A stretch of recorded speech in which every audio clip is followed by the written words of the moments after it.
Hello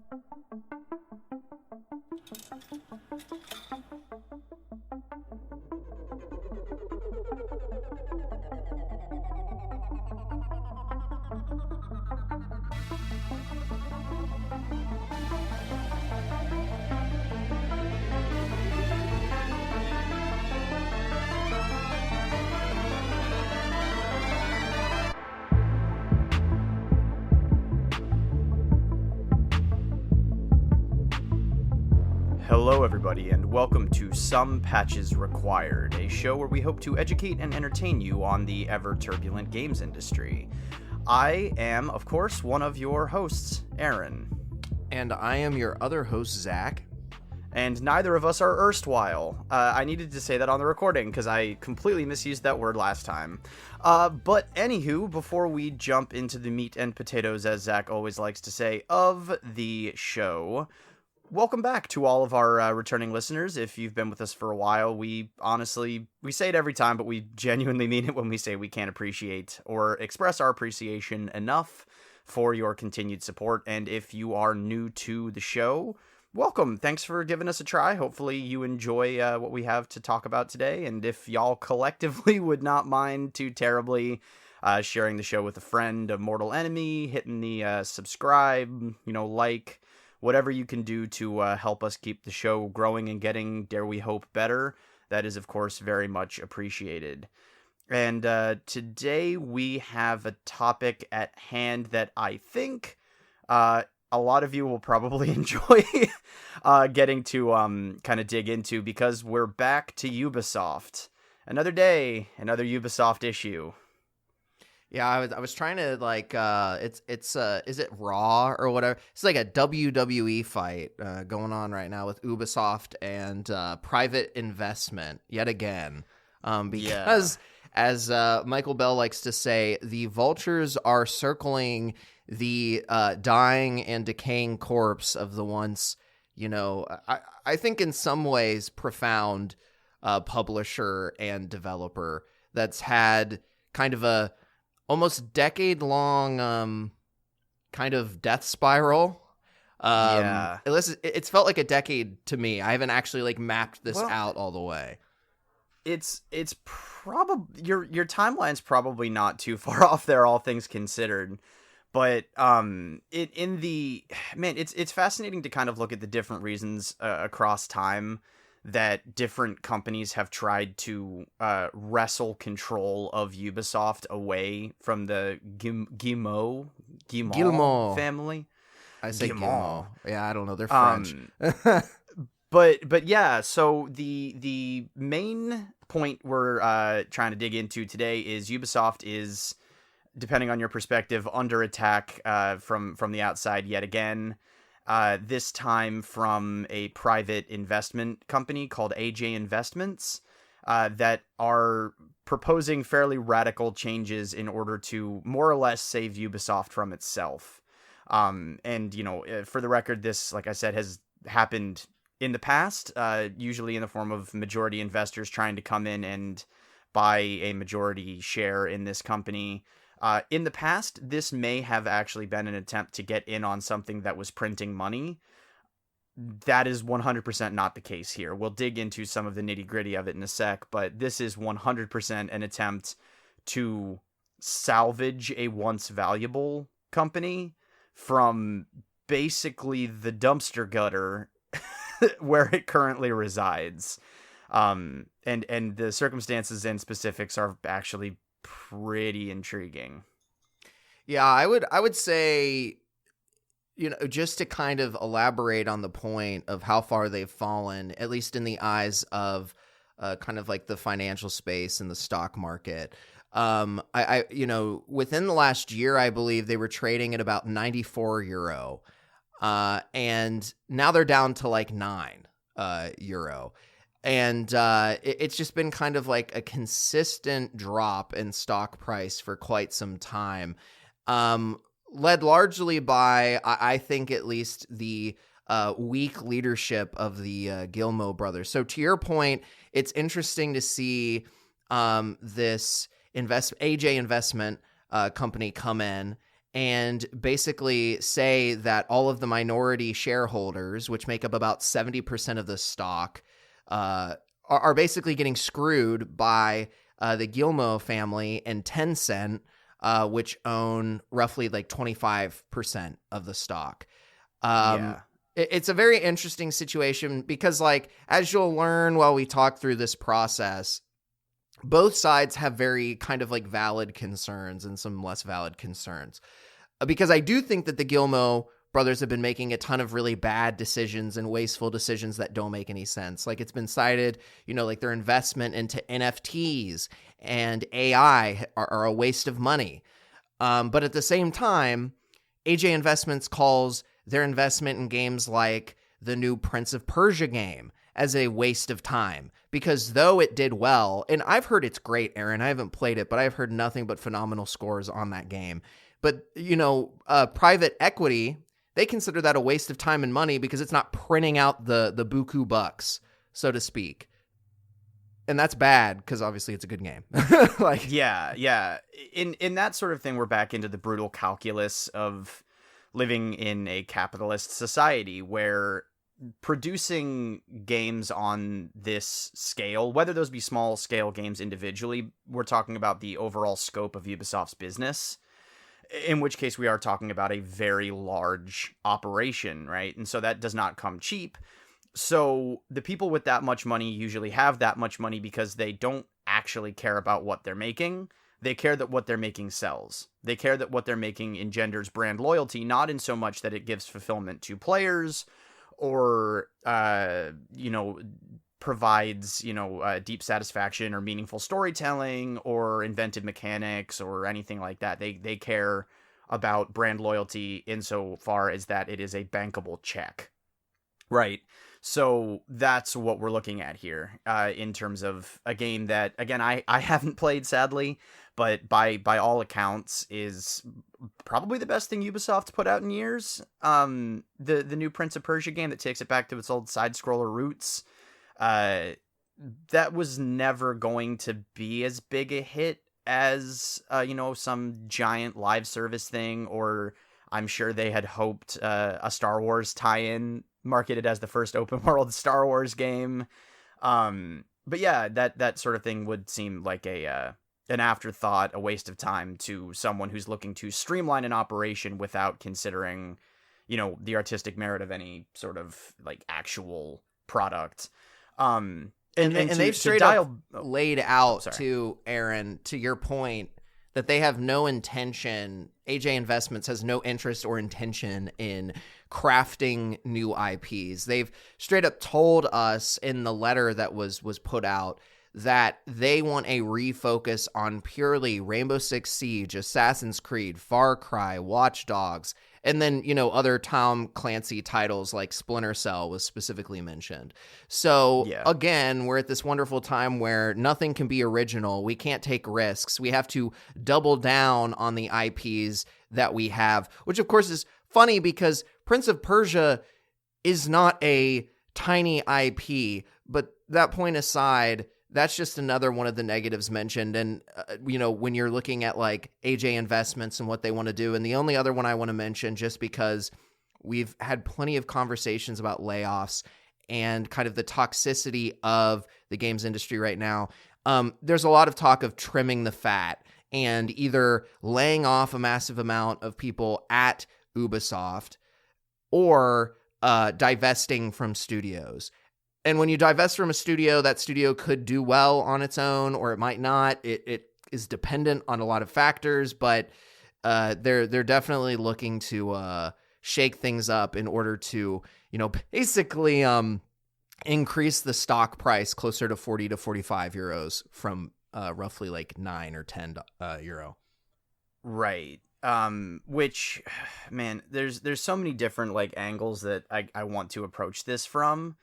The main one, I guess, will be to kind of hammer home the difference between this sort of thing and what was going on when Vivendi was trying to mount a hostile takeover of the company. Vivendi's reasons were, I suppose a little bit less well defined at the time, but presumably because of when that was really going down, Ubisoft's share, the actual stock prices were considerably higher. Ubisoft actually had to more or less not browbeat, but they had to kind of entice Tencent in to purchase enough shares to block Vivendi's hostile takeover under these specific conditions that Tencent would not have creative control over Ubisoft as a result of its stock position within the company, right? So now AJ is trying to, and I like the idea that it's just one dude named AJ. It's just your boy AJ. He's Hey, here to buy AJ. Ubisoft. AJ's gonna buy Ubisoft. It's no big deal. Yeah. It's just AJ. We'll call it AJ Soft. No, yeah, AJ is not threatening. No, this is an attempt to more or less undermine that entire maneuver. Theoretically using EU laws protecting minority shareholders, but the goal here is to remove control from the family that has historically run it and take it in the direction of that brutal calculus, like we've been talking about. So a guidepost for this, if this provides any useful context, is of course Elon Musk and how he took over Twitter and trimmed so much of that company off that it did, of course, become, as the business people like to say, a lot more nimble. But it cost them gajillion jobs, and controversy kind of tanked their ad business and a million other things. But in the eyes of the pure money people, that was a really successful takeover because it streamlined the operation in a pretty profound way. And again, doing that in social media obviously has very wide-reaching implications, and not many of them are good, but doing it in a game studio does mean that we see a company, by which I mean Ubisoft, of course, that has more or less been plagued by its own inability to take risks, become even more risk averse. Because, I mean, if you think about it, something small, I mean, the investment made in Prince of Persia, is it the Lost Crown? It's something like that. Crown is in the name. Yeah. It's either the Lost or the Last. Yeah, that investment could not have been is lost. anything near the scale of Star Wars Outlaws or Skull and Bones or any Assassin's Creed title. Obviously that's not where the lion's share of their money is going, but it is in some ways a risk, right? It's not the house style that we expect from Ubisoft. It's not the scale that we expect from a Ubisoft game. It is a smaller, puzzle focused side scroller with tight combat. It reminds me a little bit of the somewhat glory days of the Ubisoft offshoot, and I'm not sure how well you remember this, Zach. There was a little almost indie studio operating within Ubisoft called Ubi Art Framework, or Ubi Arts Framework, maybe. I'd have to look up what they worked on in order to remember. They did a couple of games, one of which that I've actually played a fair amount of was a really tight kind of hand-painted aesthetic Metroidvania, the name of which is currently escaping me, or the other one, Valiant Hearts, was out of Ubi Arts Framework. And those were these little almost experimental bite-sized games that were meant to kind of provide a creative counterbalance to the blockbusters of Far Cry and Assassin's Creed. And I think at this point it's worth highlighting that Ubisoft is apparently, with, Lost Crown, still willing to take risks like that as a non-streamlined, stripped-down company. So there are some good things to the way that Ubisoft currently operates that we would see go completely by the wayside in favor of financial stability were AJ Investment to, wrest control of the company. away from the Guillemot brothers. And I think, for my money, that sort of artistic liberty is important. But again, I do understand the extreme inefficiency with which Ubisoft is operating at the moment, and why that is such a big problem for a publicly traded company. Yeah, I think the interesting thing is that, Ubisoft has had its issues. We've covered some of them on this show around treatment of workers, discrimination, etc. So Ubisoft is by no means it is not the gold standard, but I have heard positive things, one of which coming from a GDC talk that I attended in 2019.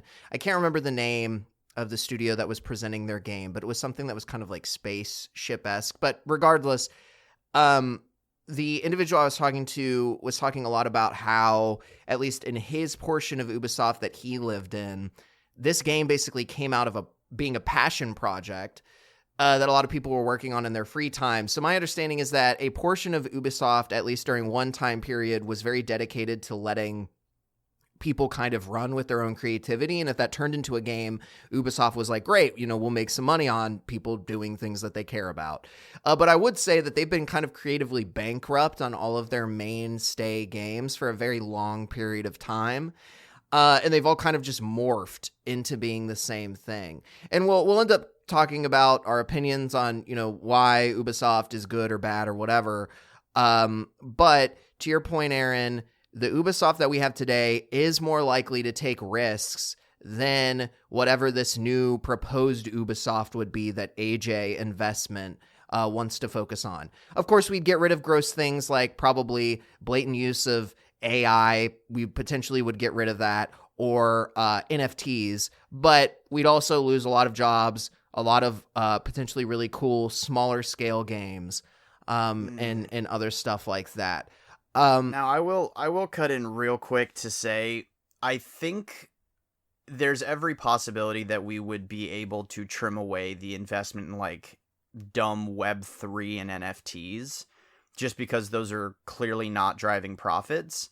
But I would also be willing to bet that even though the Ubisoft that we know right now is among the most likely large publishers and collections of studios to misuse AI, I think a Ubisoft run by a calculator wearing a necktie is just as likely to misuse AI for the sake of cutting costs, right? I mean, if profitability becomes the exclusive focus, right, at the expense of creativity in its entirety, then I think AI fits very nicely into that philosophy. So I would not give AJ any sort of preemptive credit for potentially moving away from or divesting in, AI technologies as a method of streamlining development. I think the argument in a lot of the articles in videos is that Ubisoft is very early to jump on trends that tend to be less consumer or developer friendly, like AI, like NFTs. And I think that other segments of the industry have been more cautiously optimistic about the use of AI. So my assumption is that tends to be where some of the positivity around AI use potentially comes from. And also, how did we end up getting to the point where their share price is so bad? Part of that Star Wars Outlaws and just kind of the unpolished state that game came out in, when that was supposed to be this massive, success for them, and it just wasn't. One of the biggest issues with that being polished and just mechanics not meshing well. I haven't played it. You have, I'm pretty sure. So we'll get into that. But AI is not going to fix that problem. It is going to potentially make it worse if you just thrust AI into things. And kind of based on some of the research that I've done, it seems like that's kind of an understanding that AJ has to some degree. But to your point, ultimately profit is king. they're really focused on the fiduciary responsibility, which of course means they're going to do whatever the heck they do in order to increase stock price. They don't give a shit about anything else. But on the Star Wars Outlaws note, it was a wet fart. Metacritic score of roughly 7.5. User score even worse at the Metascore was 75. The user score was 5.4, which is pretty abysmal. Like I said, I think, Aaron, you've played the game. Does it make sense to you how Star Wars Outlaws has kind of hurt Ubisoft so drastically? Does that seem reasonable based on your time with the game? Is it really that bad, Aaron? Yes and no.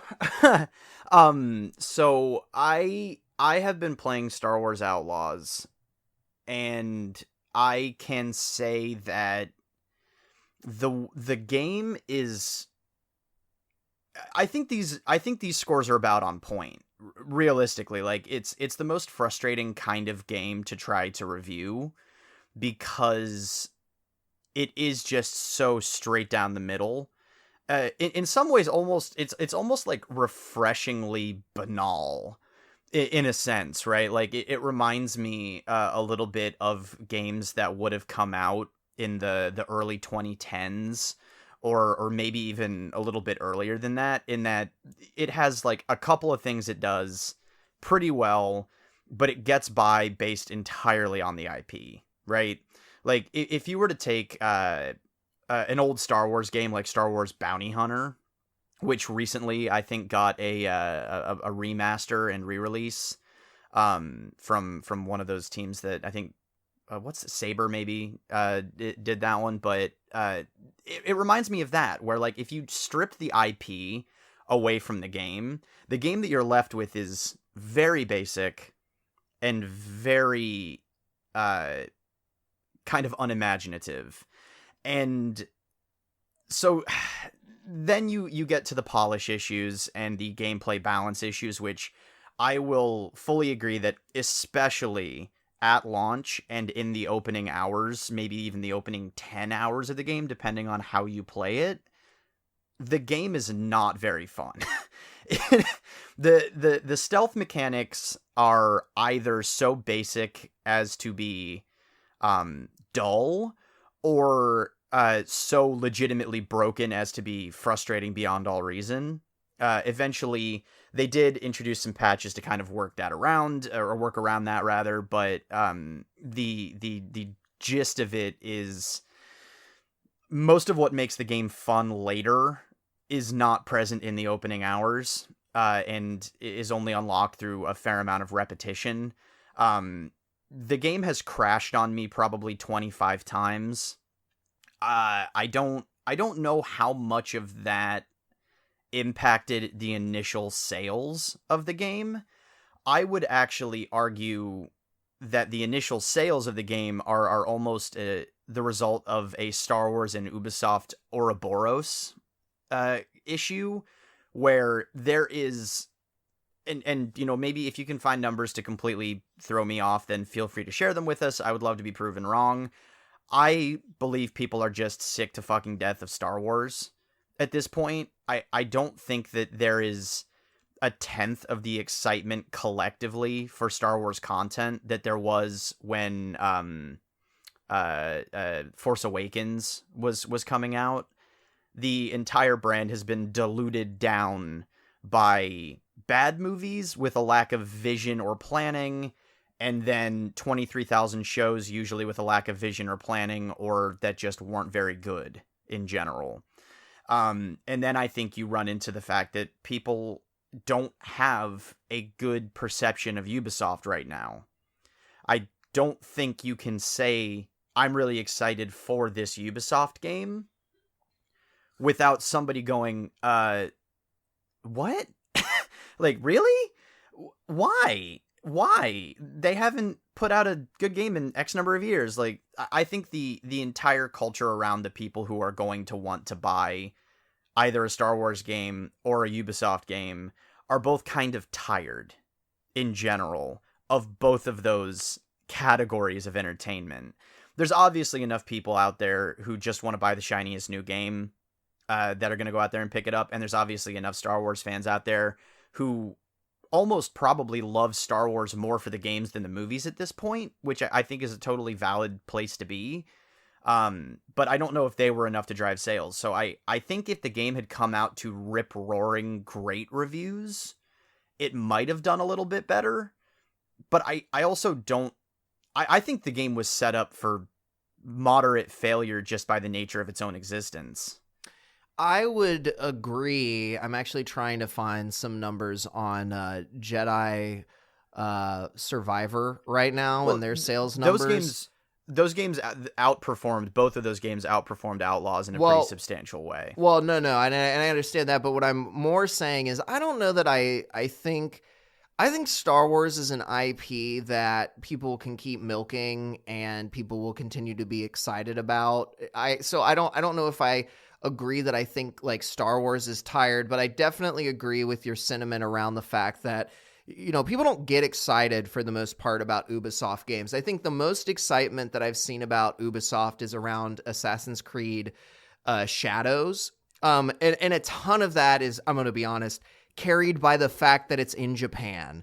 There's a large contingent of people that just are obsessed with Japan. And for better or worse, we'll get into that later. But it's definitely true that people are just, they don't expect anything amazing from Ubisoft. I mean, I don't. I think a lot of their games have kind of diluted into the same open world mush that there's no distinguishing between them anymore. And they've also been late to like every trend. Like I think it was X Defiant was their COD competitor that came out, was like just coming out, and apparently that might end up getting scrapped. But what's weird about that game is apparently people were really enjoying it. So like there's so many strange business decisions being made by Ubisoft for sure. I think kind of swinging to Assassin's Creed Shadows for 2 seconds. I also think that despite Ubisoft's best efforts, Assassin's Creed is still a very appealing brand. I was personally exhausted out of interest by Valhalla. I didn't think that the setting or characters or story were compelling enough to support a 150-hour campaign that only got longer with, expansions and updates and events and everything. And we'll talk about that in a sec. But I think there are enough people who want to enjoy an Assassin's Creed game again, because there hasn't been one this console cycle. And I mean, Mirage notwithstanding, because Mirage was another, I would say, more humbly budgeted project that was really only meant to appeal to a certain section of the Assassin's Creed fan base. But this one is going back to like the Assassin's Creed Odyssey days, which are theoretically the same as the Valhalla days, were it not for the fact that Valhalla became a live service game, essentially. But that and Japan, I think, are enough to kind of fuel some legitimate non-toxic interest in Assassin's Creed Shadows. It's the Ubisoft game that I think I'm most intrigued by for the longest time. Granted, their slate hasn't exactly been, burning it up lately, but I think if they can manage to at least hit the bar of quality that they hit with Odyssey, it will be a satisfying Assassin's Creed game, if not, a genre-defining, return to form for a studio. But Aaron, here's the funny thing is it got delayed, right? And that puts it, so I haven't done the exact lineup on the dates here, so I'm a little bit ignorant, but I was seeing a lot of articles suggesting that the delay of Shadows puts it in direct competition potentially with Ghosts, the new Ghosts game, and they're going to lose. They are not going to win that fight. I would not want to go up against either, Ghosts of Tsushima or Ghosts of, is it Yatai? I think so. I don't have it pulled up in front of me, so I probably butchered it. But having played some Ghosts of Tsushima, if you want to play a samurai game, you are going to play that, and it is probably going to be a phenomenal game. That could be very, very bad for Ghosts to directly compete in that space, because even though they're not exactly the same, they're kind of pretty similar, and Ubisoft has not made a game nearly that good in a very long period of time. Right. So that's kind of an interesting potential issue they're going to run into.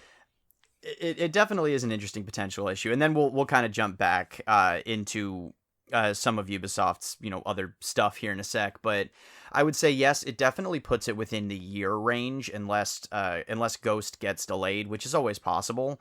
But the fact of the matter remains that Ghost of Tsushima it drank Assassin's Creed's milkshake. I'm just remembering that great scene from the very popular film with the kids, There Will Be Blood.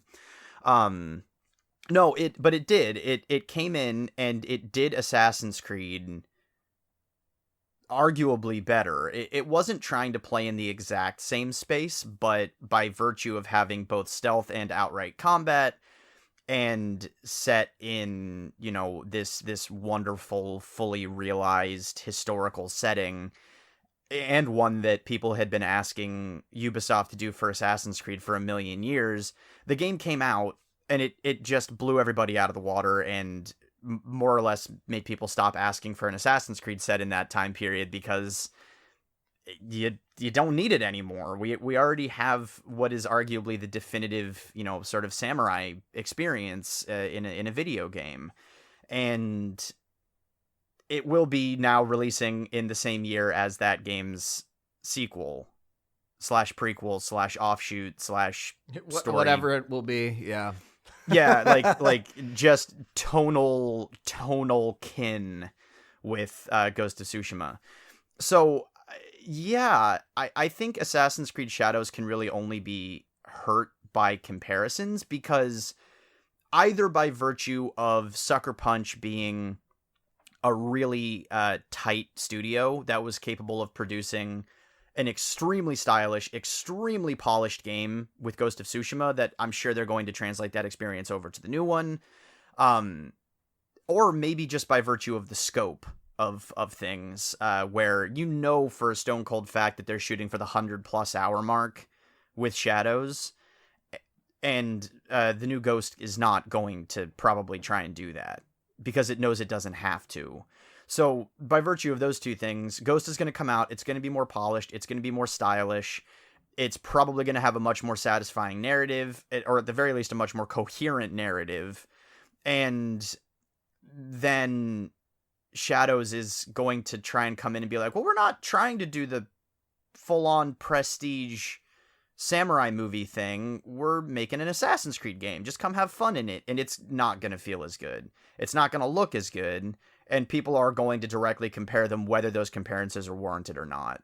It's not going to be maybe a great thing for Shadows, but we have assurances from Yves Guillemot that there's enough room for both.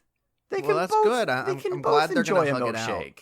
Yeah. Says Yves. Yves actually hugging Sony right now. They're big cuddle puddle of hugging and love. Not quite as much as he's hugging Valve. Sony loves to share. Famously loves to. They share with Microsoft all the time, willingly, and not for profit at all, or extortion. They don't actually extort people, but they're not great about cross-play, is all I'll say. No. But no. Anyway, I am looking at the time. I'm going to kind of force us in a certain direction, because I know there was something that you wanted to specifically talk about, Aaron.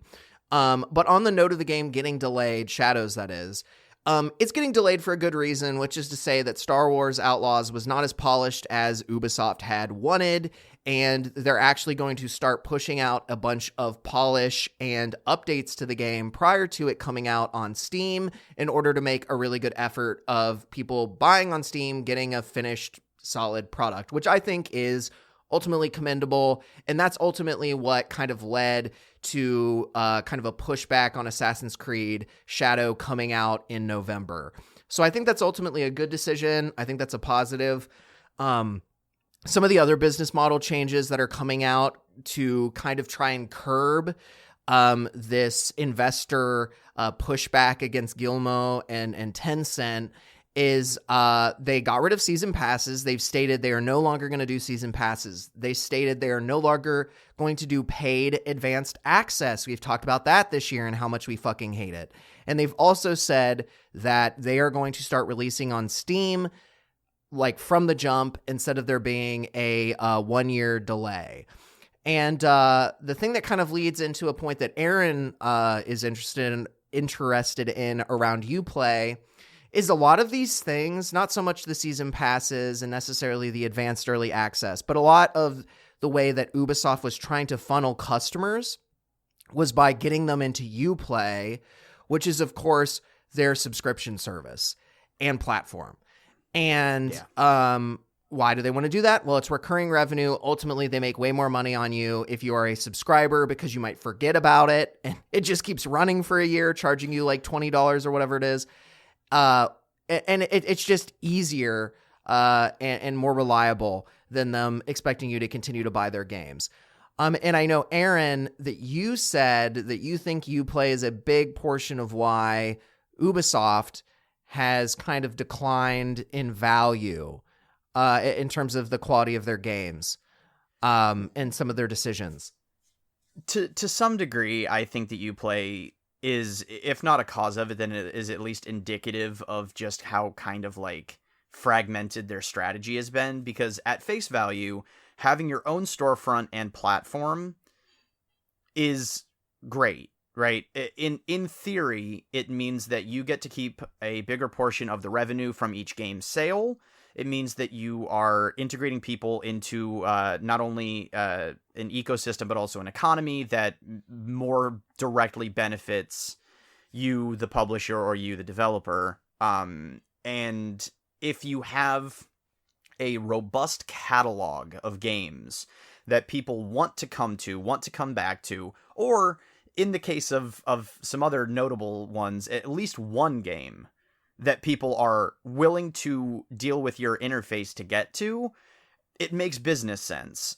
In that sense, I'm talking about like Rockstar, which has its own irritating launcher and its own irritating storefront, and you have to log into Rockstar in order to be able to play GTA on anything. But people obviously want to play GTA Online enough to deal with it. I sometimes want to play GTA, the story on my Steam Deck enough that I'm willing to deal with it. Ubisoft woefully misunderstood how appealing their catalog was when trying to make this the main focus of their strategy, right? Because $20 a month, $17, $18 a month to play Ubisoft games is an absolutely ludicrous deal when you compare it to something like Game Pass. that's absolutely bonkers. So I did want to look at the prices just because I wasn't super familiar. And granted, I'm being lazy and just reading from AI Overview, but apparently Classics is $8 a month, but Premium is $18 a month, which to your point is absolutely ridiculous in a world where that's almost the same price as Game Pass, which is way better. Anyway, sorry, continue. Yeah. I mean, if you want to get a pass to play some backlog games, you know, from the old catalog, like great. I don't even think, you know, $7-8 a month is a terrible value for that, so long as you play them and then get out. but that just seems like a really, really fundamental misread of the value of their catalog to people, especially since if you and I, Zach, two people in two different states, are aware of the kind of stink that comes with saying Ubisoft right now, they don't have even the cultural cachet of Disney, another terrible company, but they have products that people want to pay for. Ubisoft is not that company anymore. So funneling everybody into Uplay, which was not good, not intuitive software ever. It hasn't been it has its own achievement system, which is aggravating if nothing else. The storefront's not great. The none of it is great. And trying to centralize all of your business onto this platform speaks to a level of like corporate hubris that I think if is not a cause of some of their current financial woes, is at least indicative of why they're there. Because these properties just do not have the value to drive people to that storefront. People expect to be able to buy Avatar: Frontiers of Pandora on Steam.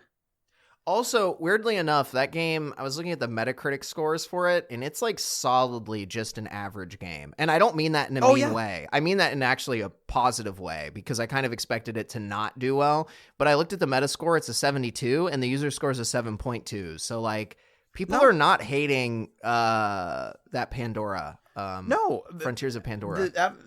Frontiers of Pandora, when it came out, to absolutely zero fanfare, and I have to imagining a marketing budget of like $26. It was actually 2 cents that they found in their shoe. Not even 10 cents. They couldn't even scrape that much. But yeah, I figured it, like, I read a bunch of the reviews and they were like, oh, it's fine. Which honestly is great for an Ubisoft game if people are just saying it's fine. Well, that's more or less what people expect from an Ubisoft game as like the high bar at this point. And I'm sure were really hoping that, Star Wars Outlaws would kind of push that needle a little bit. But again, their IP tie-in with Avatar is one of the most bizarre IPs, in my opinion, for people to try and continue to milk. Because the first movie came out and it was an event showcase piece of cinema that did not have legs after it left theaters. Do you know what I mean? Like, there are not memorable characters. There are not memorable story beats, really. The only thing it had going for it was the incredible technological marvel that allowed it to exist and word of mouth. I mean, without those two things, Avatar would not have become a part of culture. And to some degree, it still hasn't. Avatar 2 came out and made $1 billion because it looked great and everyone wanted to know what happened. Like, how are they continuing this very simple story? How is it going to turn into 75 more movies? And it succeeded on that front again. But, like, can you name the bad guy? General Angry in Avatar? Man. Yeah, General exactly. So my point being the cultural sort of... Star Wars is at least culturally eponymous at this point. No one doesn't know what a stormtrooper is. Everyone can name drop Darth Vader even if they've never seen the movies. All of these things lead to that being a really strong IP. Avatar just doesn't have that. So without effective marketing, just slapping Avatar onto a Far Cry game was never going to sell copies. But I digress a little bit. That game should have been available on Steam. Yeah. I mean, really, a lot of the big business changes that they've started to make are so they can make more day one sales, which makes sense because it is a massive risk to not have your game on Steam day one, because we know for a fact that some people won't buy it. We've seen it with the Epic Game Store. People, unless it is a game that people really want, it's like a Baldur's Gate kind of a game, you are not going to see the same kind of returns if you don't release on Steam. People will wait. People absolutely will wait. We see it all the time with people that wait for things to come out on Steam instead of buying like a PlayStation. And those are great games. Those are system selling games. And people still will just wait to get it on their PC. And obviously, like, the amount of money that you have to invest to get a PlayStation is a little bit different. But my point being is people that love Steam are crazy for Steam, and they will not use Uplay. Like, well, and yeah, they're very stingy. They wicked won't. Well, it's not even necessarily stingy. At a certain point, it's almost a matter of practicality, where it's like, okay, all of my games are in Steam. You know what I mean? Like, if you look back at a 25-year history of purchasing games on Steam, you can still just go back and play those games most of the time. People want Steam is just the predominant platform for PC gaming. So they, whether or not they, their fees are reasonable or price gouging or whatnot, is a completely different conversation. The point being, that is the platform where you go to get your game in front of people. Yeah, and it's also you don't just go to Epic. It's also you don't just do your own. It's also just a better platform than a lot of what's out there. You brought up the point about Uplay being bad. Well, there are good platforms out there and people don't mind using them. Like, for example, Steam. Steam's great, especially for developers. It's got discoverability features. It's got a lot of community features that are just built into the platform. It's got mods built into the platform. Another good dashboard is like Battle.net. Battle.net is, though I've heard horrible things on occasion about like the working conditions if you're specifically on the Battle.net team, Battle.net actually is pretty good. It integrates chat between all of the games. Like, it is a functional storefront. It's easy to use. Like, Battle.net is actually pretty good. If, for example, the Microsoft Store or Uplay or the EA Play, whatever the fuck it's called, if any of those were good and less of a pain in the ass to manage, like, it would be... Can we just... Like, EA's fucking service, it's obnoxious to deal with game downloads for some reason. I've had issues updating Apex Legends before. I don't know. Like, these are not issues we should be having in the year of our Lord 2024. Like, dear fucking God. But regardless, yeah. I digress. Exactly. but the even there, to some degree, getting EA games onto your system will sometimes warrant dealing with the jank. People just don't want to do that for Ubisoft. Ubisoft does not have the diversity of games that even I mentioned off mic, the insanity of a publisher like Capcom, which has games that span genres and interests and decades, and, they're not trying to funnel everybody into their social hub as, like, the main driving force of their sales point on PC. Do you know what I mean? Like, yep. I went back through an entire backlog of like 70,000 fucking Capcom games on a Steam sale. And they're not trying to play in the space that Ubisoft is. Even though the popularity of the Yakuza games is growing every single year and with every single release, as opposed to Ubisoft, which is seeing decreases in popularity. So, in my opinion, at the very least, moving away from Uplay as a primary focus of how you get games into people's hands is positive. Mm-hmm. But Ubisoft also at this point needs to focus, and I'm going to say this somewhat quickly as we move towards the end of our discussion, they need to focus on the games they're putting in people's hands. I can't say that Star Wars Outlaws is entirely their fault because, again, it is a licensed IP, and to some degree, the not severity, I suppose, but like the degree to which they were going to be able to make GTA in space was always going to be hamstrung by Disney and whatnot. But Ubisoft, cast your mind back, dear listener, to a simpler time in the mid 2000s up through the 2010s when Ubisoft was the driving force behind AAA open world games. They established the formula that everyone then felt they needed to follow because no one had seen a solution so elegant, for lack of a better term, at that time. When, Watchtowers were established in Far Cry 3, and the entire Far Cry 3, narrative and aesthetic flipped that sort of chaotic open world design on its head. The overnight gigantic success of Assassin's Creed as a franchise which of course ended up burning itself out. This is not that long ago. What happened? Yeah, I mean, I think kind of my ending salvo, because to your point, we're closely coming to the end, is I think they just didn't want to innovate, which is, it's bizarre to me that they've had all of these smaller scale, closer to being kind of indie successes, and yet they've refused to kind of iterate and adapt their big IPs. And I think that's where a ton of the failure comes from, is they decided to double down on the open world and how it worked across all their games. And I think that when games as a service and live service games came into popularity, their solution to monetizing that became, well, every game's got to be open world. Every game's got to have all these different things because we've had success with that in the past. Let's just keep doing it, but for everything. And it just clearly was not the right move.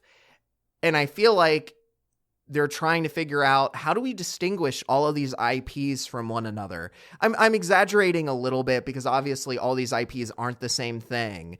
But like the last super inventive AAA game that they came out with that I can remember is probably For Honor, which was actually a lot of fun. For Honor was super cool how it merged like a fighting style with, I don't know. The combat system's super cool. I don't have the words in my brain right now to explain it, but if you're not familiar with For Honor, you should check it out. But point being, I think they homogenize things way too fucking much, and they need to like more clearly segment their catalog and differentiate it. They don't all need to be open world games. They don't all need to use the same open world mechanics. Please, dear God, like segment your games. Yeah. And stop chasing trends that you'll never catch. Yes, that's a big one. Don't be so late to the party. Realize when the boat has already left, and don't try and catch up to it. Catch a different boat. My thing again, I think you're completely right that they struck gold and then decided to just kind of live in that rut for 15 years, and the rest of the industry just left them behind. It's why Ubisoft's games just always feel dated at this point.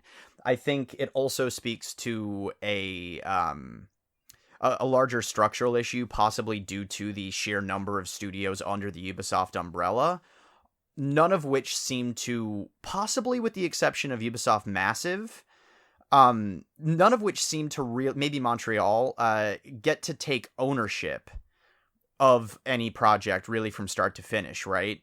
The operations are so spread out that each studio has to be dipping their toes into multiple franchises at a time and multiple installments of those franchises. So what you end up with is a mechanical visual soup that all just ends up feeling really, really homogenous and flat. None of the later Far Cry games felt meaningfully different from anything that had come before. None of the later Assassin's Creed games felt meaningfully different from anything that had come before. I think the early stages of this slip, the very early stages of this slip, you can start to see in Assassin's Creed's original move to yearly releases, where it became evident that they wanted to play with the big dogs. They wanted to take on Call of Duty by making an Assassin's Creed game every single year until we were all dead. And that plan lasted like 5 years until it became evident that they just weren't going to be able to make that happen and make games that people wanted to play. So Ubisoft, I think, struggles. I think there are problems with Ubisoft's leadership. I think there are problems with misunderstanding the appeal of certain IPs. I think there are problems with misunderstanding the appeal of certain gameplay mechanics. I think that Ubisoft as a collective has a ton of talented developers, and a ton of properties that people genuinely care about and genuinely want to see do well. But Ubisoft has cast itself as a company either unwilling to or incapable of making changes of really any kind for so long that whatever goodwill they have, or they may used to have had with the general gaming populace, is just so far. It's on the other boat, right? that stuff left a long time ago. So they're now stuck in a cycle of making mediocre game after mediocre game and going, well, why isn't it working? It worked before. And the only thing that's going to really shake this up is if they break out of their own mold, I think, right? In a pretty meaningful way. I don't know what they can do with Assassin's Creed mechanically that hasn't really been done before. Minor iterative changes here and there, so they can keep that as a cash cow. But I think this is going to sound ridiculous, and it'll maybe my closing thought, but I legitimately think that if Ubisoft wants to come up with something that will astonish people and make them go, holy shit, Ubisoft can still make games, they need to start putting money into Beyond Good and Evil 2. A game that will never come out. Yeah, well, there. And on that note of it never coming out. Yeah, because that game is just... the original one is just cult classic-y enough that they can do some wild different shit with a second installment and really pour all of their creativity into it and have it, explode onto the scene as this big, new, bold voice for a company that's been a shadow of itself and living in its own shadow for, the better part of a decade. But I highly doubt that's going to happen. The Ubisoft, whether this AJ investment thing goes down or not, Ubisoft as we knew it is long gone. Ubisoft as we know it may just be a 6-7 out of 10 factory until it fades into obscurity. Yeah. No, I'd say I generally agree. Regardless, we know changes need to be made because whatever they're doing now is not working. And it'll be interesting to see what happens moving forward as yet another one of the titans of the industry faces drastic changes and a potential buyout. Obviously not corporate consolidation in this case necessarily, but it will come with layoffs. Yeah. Yeah. If you can bet anything, it will come with layoffs. And on that positive note, as you're crying at home because we've just bummed you out, you should really make sure to check out eDougie Art. Now, I'm not going to say eDougie Art cured my depression, mostly because I'm fortunate enough I actually don't have depression, but I will say that it makes me feel real good on the inside. It makes me real happy. So please make sure to check out eDougie Art on Etsy and on Instagram under the same name. Show some love. She, of course, did all of our wonderful art for the podcast. We appreciate her. Yes, indeed. Very much. And on that note, of course, we also very much appreciate Beach Girl. Beach Girl provided our wonderful intro and outro music, and they have an extensive catalog of other tunes that you can find just about anywhere that digital music can be found. SoundCloud, Bandcamp, Spotify, YouTube, all the big ones, and probably some of the little ones too. And the music is a great pick me up on a down day, or it's a nice friend who can come down there and meet you at your level. Sometimes that's what you need when you're sad about the state of the world and the downfall of artistic integrity and the spookiness of you're spiraling. Listen to Beach Girl. Oh, hold on. Boop, boop, boop, boop, boop, boop, boop. That wasn't Beach Girl music. That was me turning. Okay, I've got it going in my other ear, and I feel so much better now. Thanks, Beach Girl. Thank you, Beach Girl, for yet another person's mind saved. I don't know. Well, thank you everyone for tuning in. We appreciate you all as always. We will, of course, be talking in your ears next time. Goodbye. Goodbye.